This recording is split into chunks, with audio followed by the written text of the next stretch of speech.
For this week on Beyond the Stats, no fall sports for the Big Ten and Pac-12 seasons. Personnel moves around the NBA, our matchups of the week. But first, preview of the NBA playoffs. This is Beyond the Stats with Zach and Tanner.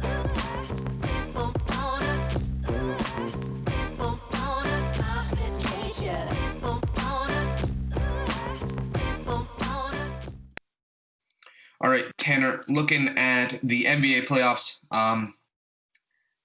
we're recording this before the NBA play-in game, but it will come out probably after the play-in game is over or in the middle of the play-in game. So we're going to kind of talk about the NBA playoffs as a whole and kind of what we're seeing.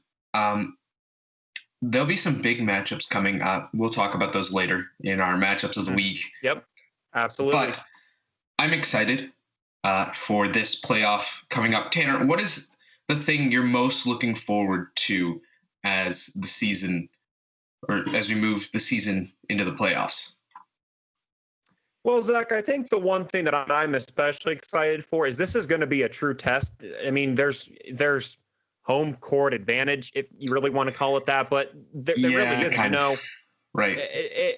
I mean, I guess you got, I don't really know how to describe it, but this is a true test. In fact, we've had some players who've said this actually might be one of the most intense and toughest playoff runs because, again, some fans, and we've seen this through all sports, rely on that home court advantage to help them give that boost. We've seen some teams pull off some incredible upsets because of that home court advantage. So this is going to be interesting to see this. I also want to give, just really quickly, I'm so upset that the Suns couldn't make it. I give props. Yeah, they tough. Did everything. Jeez. They did everything they could have in their power. They went 8-0. They just literally needed like one or two more things to happen, and they gave themselves a chance. But so upsetting for them, especially Devin Booker. He was on a whole different level to help get that team, give them a shot. So upsetting for the Suns. But I think the thing that I'm looking forward to is how teams will adjust to no home court advantage. And we've seen teams like the Bucks. We know the Raptors definitely are like that. We've even seen teams like the Pacers. And then out west, of course, you got Staples Center for the Lakers and Clippers. But, there are teams that that home court advantage really does give that extra lift they need. So I think that's the thing that I'm going to keep an eye on to see if that makes an impact throughout these upcoming playoffs. The other thing is the lack of fans. And yes. The playoffs, the fans matter more in the playoffs than the regular season. I mean, they add energy in the regular season, but in the playoffs, playoff basketball is way different. I mean, even looking at just going back to the documentary about the Bulls, I'm blanking on the name, The Last Dance. There we go. The one that we talked about for like 5 weeks straight. 5 weeks exactly. Right, but I'm thinking about particularly the 10th episode when they talk about the 1998 series between the Pacers and the Bulls, and and the fans that were there, and they showed the Pacers fan, the lady, and she's just in the moment, just screaming, and that's what happens. And I mean, there are virtual fans there, and you can kind of hear them, and they have like fake noise that is like reminiscent of what the home team sounds like. Home team, I say. But that's hard to argue. It's hard to say there's going to be only any home court advantage. So it's going to be just straight playoff like it's going to be based on who can find the way to will themselves to win without any of the extra energy that fans bring to games at stadiums. Because they're in a bubble. They're playing on courts, indoor courts at Disney World. They're technically fans virtually there, but it's not really the same thing. And so I think there's going to be an upset somewhere in these playoff matchups.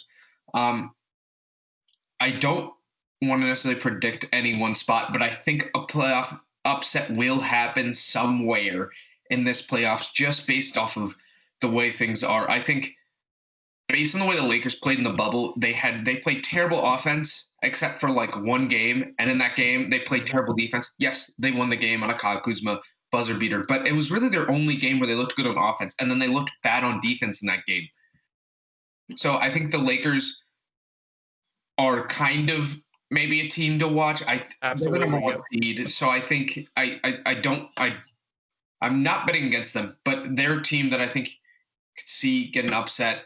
The Thunder Rockets series, that series could go either way based on how both teams have been playing. Yep. It's just hard to say where the upset is going to come from, but I could see one happening because of the way things are different and the circumstances surrounding things now versus, if we're not in this situation and people are playing basketball like normal. And Zach, I think you mentioned the fans thing. This is where your guys on the bench who, either don't play a lot or just come in for a couple minutes, that's where their energy is going to be needed to give it that feel. Because I mean, you watch it on games, you watch it in person, you listen through the radio, however it is.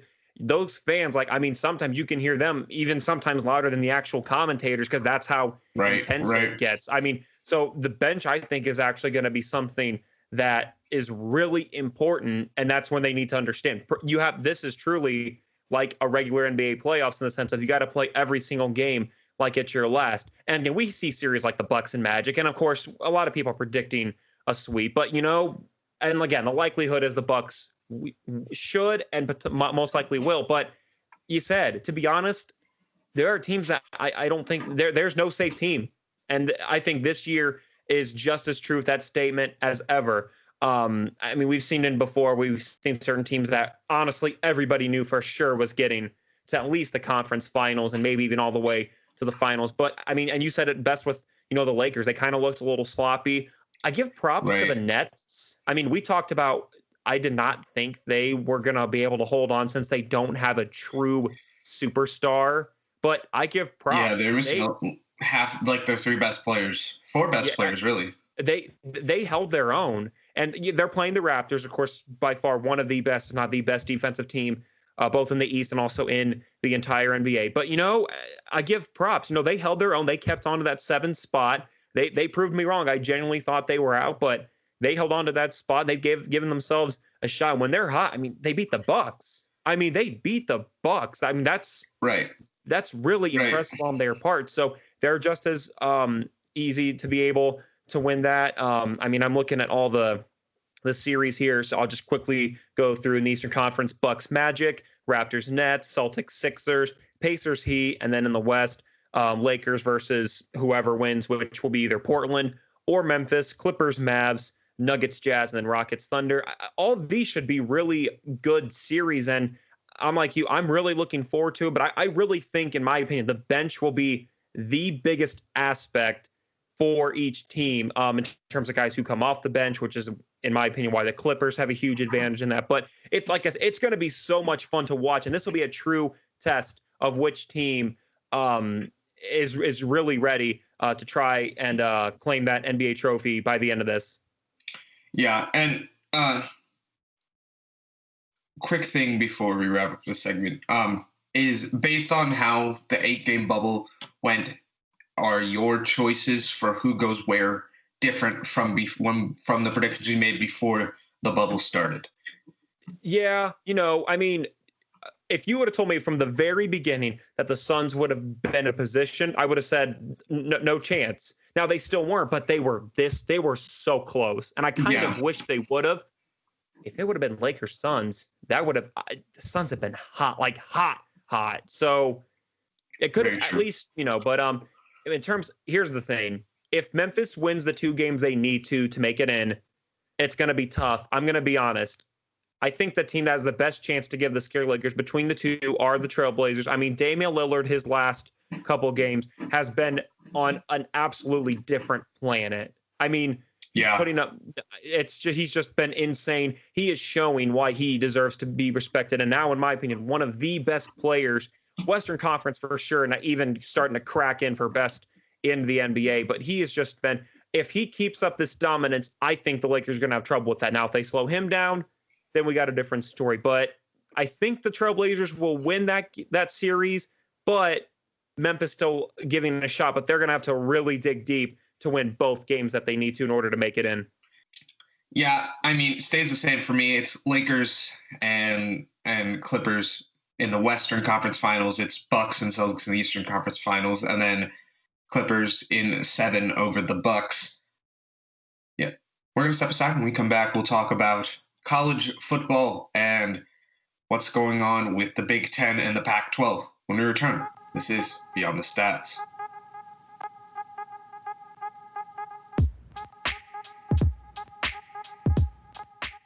Welcome back here on Beyond the Stats. I'm Tanner Camp alongside, again, I'll say it, the one, the only, Zachariah Begley, coming from a different location, but still doesn't matter. Wherever we are, we're still going to give you what you want to hear. Lots and lots of sports. And Zach, college football, we didn't want to hear it, but, you know, it is what it is. The Big Ten canceling their football season for the fall. They're hopeful in the spring, but who knows with where we're going. But Right. Pac-12 also doing the same thing. As a quick side note, this is also all sports, all seasons, basically until the next upcoming year. We'll stick with college football for now, though. But, you know, Zach, this was something that we were really, really hoping that wasn't going to happen. You understand why they want to keep the health and safety for the players because they are still students first, even people first, and then athletes next. But, you know, Zach, when you heard the news, I know it was really tough for me because, like, you get these conferences, that's when things really start kind of, you know, raise an eyebrow and you're like, man. But what were kind of your initial thoughts, or was there anything that really stuck out with you when you heard about the Big Ten and the Pac-12 making these decisions? The thing I think of is those are the two conferences where players are trying to call out for more safety and play a number of other things that we talked about last week. We'll put a card up for those who want to catch last week's video. Mm-hmm. But yeah, it's gonna be. It makes sense. Honestly, the reason professional sports can run is because they have way more money than college sports. Like the NBA has spent over $1 million a day to maintain that bubble. And it's working. That's the key. Right. It's working. Still, it's working. Players have tested positive for COVID since the start of it. Right. So that's key. I agree. Right. So there's a couple of players that tested positive when they first got there, but that was during the quarantining period. Yep. And so they're already quarantining anyway, and then they all tested negative by the time the quarantine ended. But there's no one in college football has enough money to spend $1.2 million a day to do testing and all the things. And you can't really play football in a bubble either. It's just not the same. Like college basketball might be able to do a bubble. But again, I don't know if college basketball has $1.2 million a day to spend. And baseball has to be spending close to that because they're testing almost every day because they aren't bubbling. The NHL has to be spending close to that because they're probably testing about as much as the NBA in their bubble.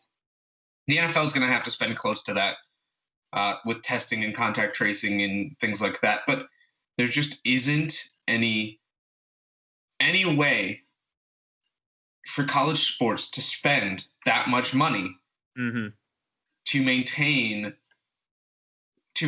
an environment where players are testing positive and avoiding large outbreaks, because you have to test so much, especially football where you're banging into people.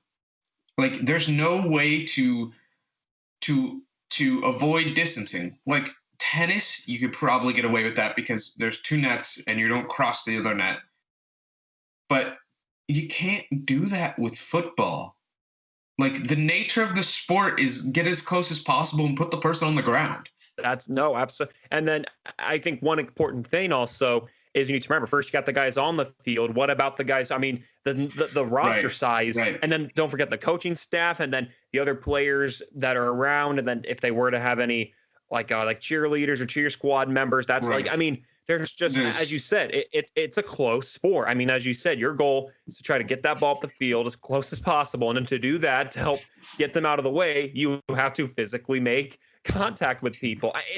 It's a tricky situation. And as we've said, that, we didn't want to, although it was, I don't want to say expected, but it would not have been a surprise if they made the decision. And of course, it hasn't. Now, the good news is, at least for the Pac-12, is that their student athletes are still going to have their scholarships, and that's fair. I don't think it's fair to have that taken away because of something that they can't control. But that's the same reason, as you said, with all the testing and everything, that they don't feel safe with having this season because they can't control it. I mean, we who knows, there could just be a random outbreak of players from the Pac-12 in all sports, but again, staying with football. So I think that's fair. I'm glad they haven't taken away scholarships, but obviously players are still going to be upset about it. But by the end of the day, the goal is just to keep everyone safe, and more importantly, try to slow this down, because we've seen trends when it just skyrocketed out of nowhere. Then we thought it was going down. Then we saw another spike. Seems like it's getting better, but again, it could only be a matter of time when we see another spike. So again, as much as I want to see these teams play, I also understand for the health and safety of these players.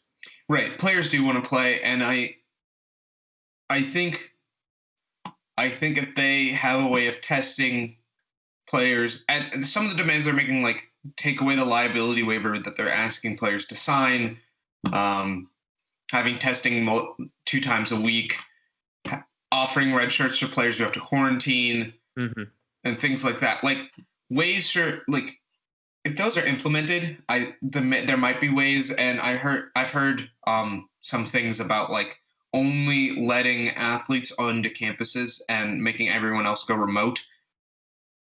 I mean, there's like possible ways it could work, but that would require everyone to do that, everyone to agree to that, and not everyone has the same budget. Absolutely. In college sports, where everyone has, like, the NBA has a budget where they can spend on everyone. Yep. College sports, yes, you get money from the NCAA, but you are spending money out of your own budget to make these things happen, and not every budget's the same. There's just so many factors to college football that it'd be hard to say, yes, we can do this properly while keeping players safe, because I think there is something to say keeping players in football programs could keep them safer, because they're with medical teams all the time, because every Division I athletic team has medical staff on employed by the school. So there's some argument to that, but it's just, how do you do it in a way where it's the same across the board? Because that's what it needs to be. Absolutely. So, again, super upsetting to hear this, but again, just trying to keep it safe. Obviously, if there's more news, hopefully maybe there's a way, but if not, hopefully it's just for the 1 year. That's, I think, the thing that I am hoping for as we get ready to wrap this up, that I'm just hoping for. Hopefully this will be the only year that we have to face this, because again, it's upsetting for the athletes. Right. They spend so many hours on the field, in the gym, whatever it may be. They spend so many hours, and to see it taken away is tough. But just trying to keep safe for everyone, coaches, players, managers, everyone. Again, hopefully we won't see this next year, though. When we come back, a lot's been going on in the NBA. What's been going on? Stick around to find out. Once again, Tanner Camp with Zachariah Begley, and this is Beyond the Stats.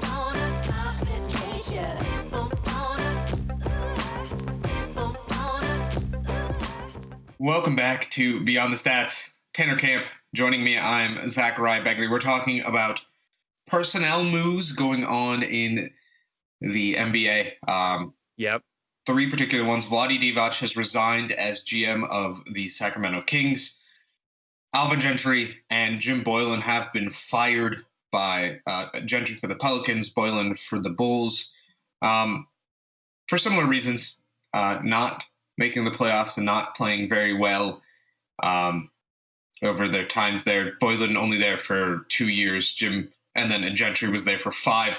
But Tanner, let's start with Divac. Okay. Divac has been there a long time, but the Kings haven't made the playoffs since 2006. They have a lot of talent, though, and they've had a lot of talent multiple times. Tyreek Evans comes to mind. DeMarcus Cousins, now with De'Aaron Fox and Buddy Hield and Marvin Bagley. Like, they have talent, but they haven't clicked yet. And Divac hasn't been there since 2006, but they've been struggling as a franchise since 2006. And Divac got there, and they've been okay since Divac has been there, but no playoff appearances. So it'll be interesting to kind of see what happens moving forward. And Zach, I think another key part of this is that Joe Dumars will be filling his role for now. So that's real. I think that's something that is important. In 2003, 2003, he was the NBA Executive of the Year when he was with the Pistons. Again, he'll be the interim Executive Vice President of Basketball Operations and immediately have the GM duties. That's according to the Kings. But Zach, with the Kings, as you said, they've got the talent. I mean, I think they're one of the younger teams, definitely in the NBA with certain. They're there, but they're one of those teams that is like, for a little stretch, you'll be like, wow, they've got a shot. And then they sometimes kind of just fall off the face of the earth, which is unfortunate because it's there. I just think one thing they'll need is experience. And I think something they need is they just need guys to stay there. I feel like Sacramento feels like one of those teams that a player will stay there for a couple of years and then they end up moving on somewhere. I think they need a team or a group of guys that will stay there to help stay within that process. I mean, we saw guys like Steph Curry who stayed with the Warriors, and then they went on to win a couple championships. I don't know if the Kings need to add necessarily like a player. I mean, of course, more talent and more help, but they're just one of those teams I would love to see do well, but they need to get over that hump. Now, whatever that hump may be is something that is kind of still you're curious about. But yeah, I mean, I think hopefully Joe Dumars will do well unless, they find a role. But interesting situation here for the Canes. Right. And Luke Walton's there. I think this is his second year as head coach of the Kings. He was hired away from the Lakers, which is an interesting move because no one really felt Luke Walton was a great coach of the Lakers, but the Kings hired him away. And it'll be interesting to see if Joe Dumars holds on to Walton. They made the bubble, so it's not like they didn't play well in the bubble and didn't ever move out of that 13th spot, even though they were hanging around 2.5 games. They have so much talent. So I think they bring in, they're going to get a lottery pick. They'll bring in someone. They're like just on the cusp there. I think maybe one more year with these guys and Walton gets them even that much closer to playoffs. Maybe they sneak in as an 8th seed in the next year or two. But yeah, I understand why Divac is gone. He wasn't getting results. He felt like he wasn't getting results. So they'll bring it. Yeah, Joe Dumars is a good move. Like you said, former executive of the year.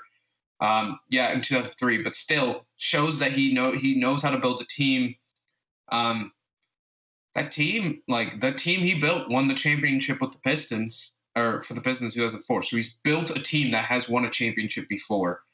So it's not like he hasn't done it before, and so it'll be interesting to see what happens. But I think they could probably hold on to Joe Dumars permanently, remove the interim role based on his previous track record of success. But it'll be interesting what they do moving forward. Kind of moving over to the Pelicans with Alvin Gentry. He's been there 5 years. Record with the Pelicans below 500, which is unfortunate. He was good with the Suns, not good with the Pelicans. Part of that is just because the Pelicans roster wasn't very good for a long time. But this year was a bit of no excuse. I mean, look at who they have. Zion Williamson has been outstanding. Only had him for 19 games, but had him in the bubble. Couldn't really figure it out. Jackson Hayes. They got Derek Favors. They have J.J. Redick. They have... Cannot forget about Brandon Ingram. Brandon Ingram, Lonzo Ball. They have players. and plenty of them. So it'll be interesting to kind of see what happens moving forward. But they can't stay where they're at. They have to get better, and they have to get better quickly. And I understand moving on for Alvin Gentry. No, didn't make the playoffs. And that's not true. But losing record is 5 years. They're wanting to go a new direction. It'll be interesting to see who they bring in. Some of the candidates, which would be similar to looking at Bulls. Of course, Tyronn Lue is the leading candidate. They say Jason Kidd is a candidate for them. Wes Unseld Jr. is a hot candidate. Adrian Griffin is a hot candidate, but some of the things that have come out about him in recent days with his ex-wife makes that harder to. Yeah, we'll see how that affects what he's going on. Obviously, Mark Jackson's always around. Of course, they could look at Kenny Atkinson, who's known for player development mostly, and with a team that young, that makes a lot of sense. Definitely. So it'll be, I'm not sure what the move is. But yeah, understandable why he's gone. Wasn't getting it done. The team wasn't really improving in his 5 years. They missed the playoffs again. So what happens? I don't know. And Zach, here's the thing. Sometimes with certain teams, it's just that, players are young. They don't have the experience. Sometimes that's the reason. Unfortunately, this was a case where it was, you don't want to blame the coach all the time. It kind of was. Alvin Gentry, I mean, I'm looking at these numbers. In 5 seasons, he used like around 140 different starting lineups. Right. Which can show you, like, I don't know, sometimes, we may see college or high school teams do something with that, depending on the teams they play. But even then, you usually have a pretty set starting 5. Now, when obviously, in the case when Zion came back, of course, you're going to use him because, I mean, he was feeling good. He was obviously minutes restricted, but give him that game experience. But, it's just, it really was, it just didn't seem to be working out. And there were times when they had the talent, when, when both DeMarcus Cousins and Anthony Davis were there. That was the year that I really thought they had their best chance, but just did not work out. Of course, this year with these amazing outbreak of Brandon Ingram, again, super happy for him. It's showing why he was the second overall pick back for the Lakers. But, again, this was another team that had a chance, at the very least, get closer to a play-in game. If they would have just missed it, maybe we have a different story. If they make it, maybe even. But, I'm like, I was kind of like you. This was not what they were expecting. I mean, they were out of contention. I won't say early, but for the bubble, it was pretty early, along with the Kings, as we just talked about. But, just got to move on. And, I hope he can find success depending on if he comes back in the NBA at some point. But it just, Pelicans were not the team for him. Yeah. It'll be, I think he'll get another head coaching job. He did good with the Suns, and he's an offensive, and he's a good offensive mind. That's what he's known for. But I don't. Maybe him and the personnel he was with just didn't quite click in that way. But looking at Jim Boylan, I mean, I'm gonna be honest. Jim Boylan was the worst coach in the NBA. To clarify, in case I'm a Pacers fan. I'm a Bulls fan. I just want to get that. So if we're going to clarify, if we're going to be upfront and honest, I'm a Bulls fan. I thought Jim Boylan was the worst coach in the NBA over the last 2 years. Somehow he doesn't have the worst losing record in Bulls history. That's held to Tim Floyd. Yep, correct. But players didn't like him.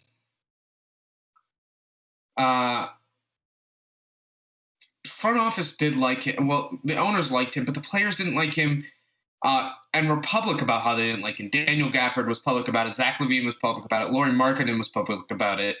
One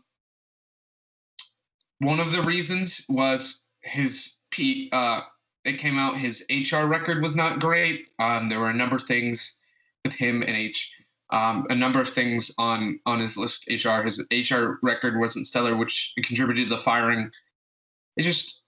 He wasn't. He just isn't an NBA coach. I'm just going to put it that way. As a head coach, maybe an assistant.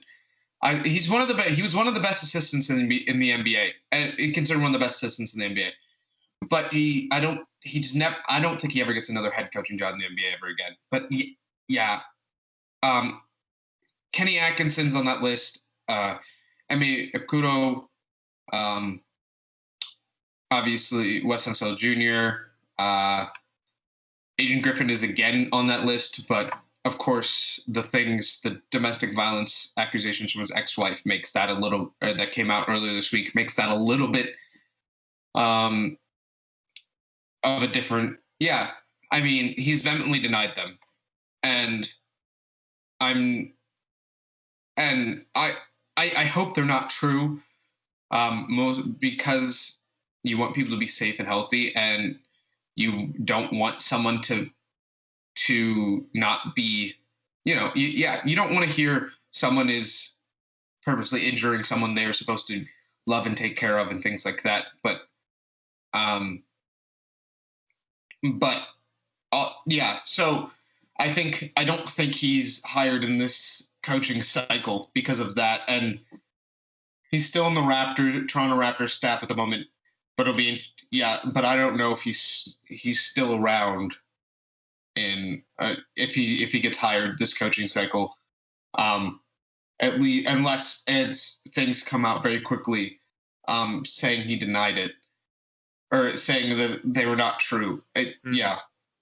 And Zach, I look at this Bulls team and see they're a team that is kind of reminds me of the Pelicans, but actually a little. They're one of those teams that, assuming with the talent they had, that they are another on the edge team that could just squeak into the playoffs. They've got great players. Obviously, the first one that comes to mind is Zach LaVine. When he first entered the league, he was kind of known for spectacular dunks, but he is, I think, one of the most underappreciated scorers in the NBA. He has really developed his game.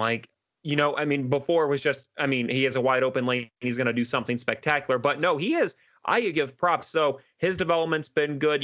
The players themselves seem to work pretty well with each other. So it's just a matter then of you got to find somebody to help move them in the right direction. So I hope for the Bulls' sake, because I think the roster, obviously, if they can, pull in a new rookie to help bring some more talent, or get maybe another seasoned veteran or whoever. But I feel like the Bulls are so close to finding that piece. And I think their biggest, in order to complete the puzzle, that big puzzle piece they need is going to be finding a head coach that fits their system.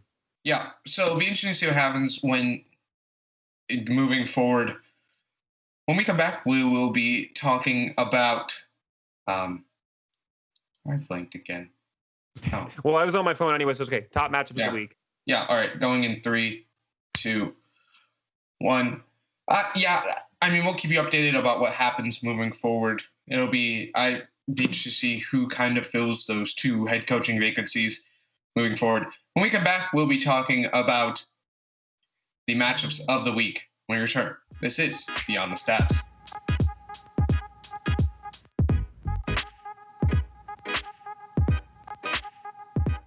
Welcome back here on Beyond the Stats. Joining me as always, Zachariah Begley. I'm Tanner Camp, and now it's time for top matchups of the week. I love this. What we think are the 5 best matchups in all sports right now. Zach, I'm going to give the floor to you right away. What do you think are the top 5 matchups for this upcoming week? Of course, again, in no order. That's true. We're going to go Braves and Marlins. Just because the Marlins have been red hot recently, and the Braves have all the talent in the world, and they're always it's a division rivalry matchup. It's always going to be really good. But yeah, I have to go Braves and Marlins because of those reasons. Marlins are red hot. It's in the division. Braves have so much talent. They're both been solid teams this year. Makes total sense. Yeah. Moving on to number 2, Portland and Memphis. It's the play-in game. Again, makes total sense. I don't know if you need anything beyond that. It's going to be close, at least one of those games, if not both those games. But yeah, Portland and Memphis for sure. Thunder and Rockets in the first round of the playoffs, just because James Harden, Russell Westbrook, former Thunder players, Chris Paul, former Rockets player. In fact, Russell Westbrook and Chris Paul were traded for each other this offseason. So for them to play in the playoffs together, both teams have been playing well. Thunder way over exceeding expectations. Rockets playing really well without having a single player on the roster taller than 6'7". So that's just going to be an interesting, fun series. You have to go with that one. And then the other one, Pacers and Heat. Jimmy Butler, TJ Warren. TJ Warren's playing lights out, but didn't play well against the Pacers or against the Heat. Yep. Jimmy Butler locked him down the second half, scored 12 in the first half, didn't score another bucket the rest of the game. So it'll be interesting to see what happens to that one. And the last one, Lightning and Blue Jackets. Okay. It's tied at 1-1. Blue Jackets won the first game of that series in 8 overtimes, 5 or 8 overtimes. And then the Lightning took game 2. That's just been an insanely close series so far. So I can't, in the first rounds of the NHL Stanley Cup playoffs, so I can't not pick that one. But yeah, that's my top 5 matchups of the week. Nice, Zach. Good reasons. Different reasons is what I like. So same, also no particular order. For my one MLB game, I've got the Rockies versus the Dodgers. By far, two teams in the NL. Dodgers at 14-7 and Rockies at 12-7. Two of the best teams in the NL right now. It's a 3-game series that starts on this upcoming Friday. That'll be the first game, and then they'll play throughout the weekend. So I think that'll be a good series, and I think if the Rockies can go on a little streak, also obviously depending on how they played before that series, could help really determine how the rest of their season goes. For the NBA, I mean, you got Pacers and Heat right on the money. Obviously, as a Pacers fan, but this isn't one matchup that I think a lot of people were hoping. But again, same reason, TJ Warren, Jimmy Butler, Pacers won their last game against the Heat, but that was also without Jimmy Butler. And also they did lose Derek Jones Jr. Now, again, still prayers and thoughts go out to him. He suffered a really bad neck injury. Looks like he's going to actually be better than expected. Most likely to still miss some time, but again, hope good that he's doing better. But again, with that series, really aggressive every time that these two teams have played and expect nothing less. My third matchup, you same with reason, Rockets and Thunder. You're right. The Thunder, they just kind of came out of nowhere. I mean, and Chris Paul flipped the switch like that. I mean, honestly, I'll make a stretch in saying we've seen lots of glimpses of vintage, like Hornets Chris Paul. Yeah, that's fair. That's fair. And he's got a good team. Steven Adams, I still argue one of the most underrated centers in the entire NBA. Shai Gilgeous-Alexander, he is just on another level. And of course, the other reason, Harden and Westbrook going against their old team. I really hope that one goes to 7 because it deserves to. But I don't know. I would like it to, but. And then my other NBA game, this one's interesting. I got the Clippers and the Mavericks. Now, it's a 2-7 game. And, of course, the Clippers are one of my teams, one of your teams that we think will go far in the playoffs. But, I give props. Luka has also been playing exceptionally well. That's Kristaps Porzingis is helping him out, which is what the Mavs were expecting with those two to be their two main guys. But I think that'll actually be a more interesting series. And as we talked about in our earlier segment, because there really is no such thing as home court advantage. So I think that'll be an interesting series and I want to keep an eye on. And then wrapping things up for the NHL, I got the Bruins and the Hurricanes. It's been really close. It's 1-1. They will have already played by the time this comes out, but they're playing right now. But I think that'll still be a good series. It's 1-1, and they've been some really close-fought matchups. And I just think that's one, that is going to be really exciting. I mean, with the NHL, it's been awesome to watch so far. I mean, we've seen teams like the Blackhawks who just barely made it in, and they're playing the Las Vegas Golden Knights, and they may have lost those 2 games, but they're still playing really well against them. Right. So those are my 5 matchups. I think it's going to be another great week of sports. And most importantly, it's just good to see live sports are back in action. Well, that's it. That's all that we have for you today. You can find us on Instagram, Facebook, and Twitter. We're at Beyond the Stats. Beyond the Stats is also on most podcasting sites. So As always, if you could leave us some feedback, anything that we could do to help the show, or anything you like, we would really appreciate it. We enjoy doing this as Zach gets ready back for school. We're still going to keep doing this. I love it, and I can probably speak for Zach in saying he loves it as well. We're also on YouTube, so be sure to like, comment, and subscribe. And don't forget to hit the notification bell so that you never, ever miss out on any of our content. Yep, that's it. Till next time, this is Beyond the Stats.